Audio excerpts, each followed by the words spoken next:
the last question, Bukola. For example, is it tradition in your family or in Shango or generally in Yoruba land that a person that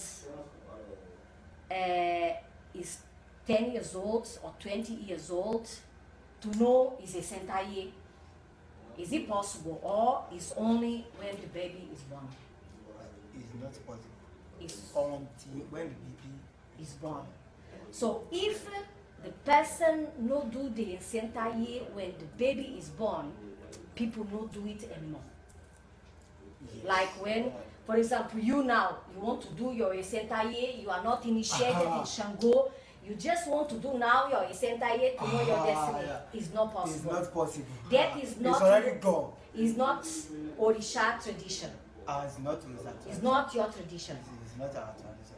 So if you don't do your sentaye when you are baby, that your parents no do it, Yes. it means the only thing you have to do Is limited. is to be initiated.